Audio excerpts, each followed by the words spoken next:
Hello दोस्तों, how are you? So as we discuss part one में हमने brain के मेन पार्ट समझे थे। Today we will discuss part to.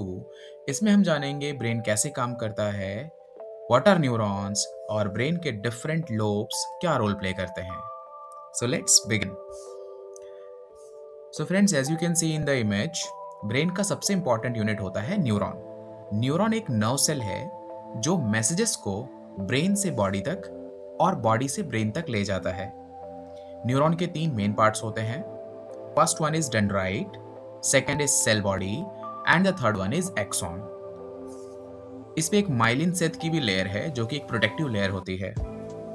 यही न्यूरॉन्स हमारे थिंकिंग, मेमोरी और रिएक्शन को पॉसिबल बनाते हैं और मैसेजेस को फास्टली ट्रांसफर कर सकें, इसलिए they are longer and branched in structure and this is the slowest growing cell because जब इंसान का बर्थ होता है तो 90% ब्रेन बन चुका होता है।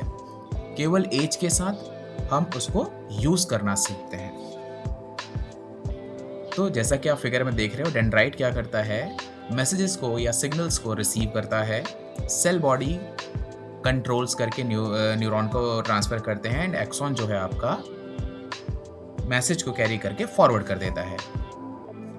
अब आते हैं हम ब्रेन लोब्स के पार्ट्स के बारे में।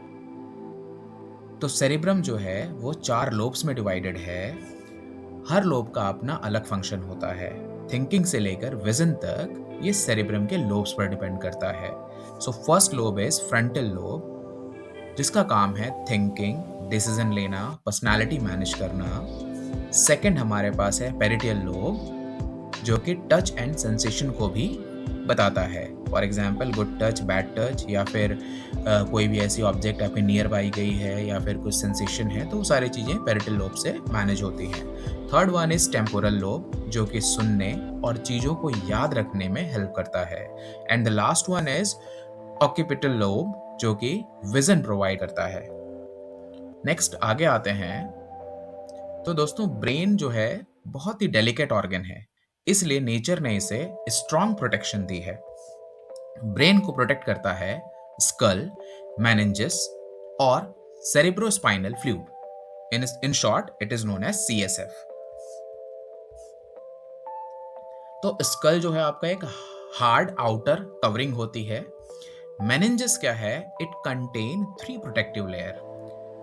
एक्चुअली अगर मेनिंजेस ना हो तो आपका ब्रेन क्या होगा, खुद में स्कल के बोन्स से टकराएगा और खुद ही डैमेज कर लेगा।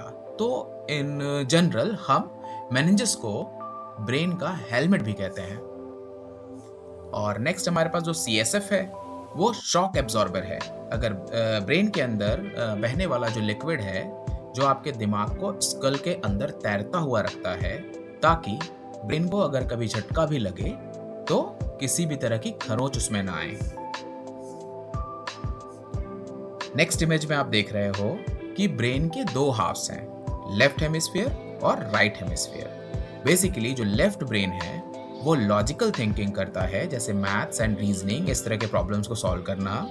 एंड जो राइट ब्रेन है वो क्रिएटिविटी और इमेजिनेशन से जुड़ा हुआ होता है। सो स्टूडेंट्स, ये था ह्यूमन ब्रेन का पार्ट 2। नेक्स्ट पार्ट में हम memory, reflex arc, reflex action, brain disorder और ये भी जानेंगे कि कैसे कुछ भी गलत होने से पहले ही ब्रेन आपको इन्फॉर्म कर पाता है। लाइक अगर आपने कोई बहुत ही हॉट ऑब्जेक्ट को टच कर लिया है तो ब्रेन सेकंड से भी कम समय में आपको कमांड करता है बैक योर हैंड। तो इसके लिए कौन रिस्पॉन्सिबल है? So friends, see you soon in part 3। Thank you so much.